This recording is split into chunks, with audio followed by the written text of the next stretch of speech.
Omushomo gwa patriotism gumaze rebero bishatu ahari Route Rehabilitation Center. Ababegesi bw'ebintu byingi ebirukwata habyafayo by'ihanga Uganda ahukano charite bina babo oryumujukira rw'amahega UPDF mu ishengero ry'ihanga abehanangisirizo kundi ihanga ryabo. Bene kundi ihanga ryabo kandi tori kundi ihanga ryabo utarukwe kunda. Wano yekunda ukuza mu businzi, ukuza mu Mbarara, ukuza mu kuretse njayi. Rero afo okukundi ihanga ryabo kwine kutandikira harubo okwekunda. Abana bingi kuba bari mu universities nkezi abashomesa batira concentrating abyemishomo ebya academics byonka konka hatitwe our courses are all round. We give them holistic education, tubegesa skills, tubegesa knowledge ebibata kushambo mu mashomera gandi.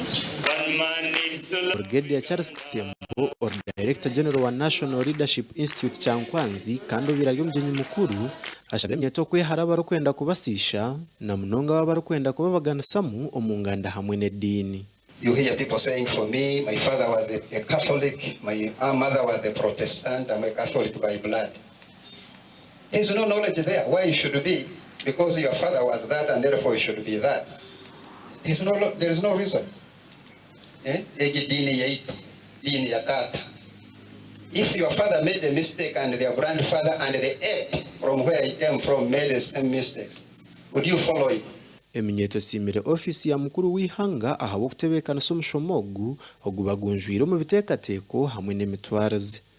Tugire ibintu bingi munonga patriotism cyo kubanza kwekunda kitwe nk'abanya Uganda, icya kabiri okundi ihanga ryitu, icya kashatu okuba responsible to each other and to ourselves. Nito tuine kwehindura turategereze kugira ngo nza kutunga kameja ya ninga nkasevia. It's all about individual brilliance. Mukuru w'ihanga katongozaho program ya patriotism omwaka gw'2029 kandi ofisi y'enegendo mission no kushomesa abanya Uganda na munonge Eminyeto aha binte bikwatira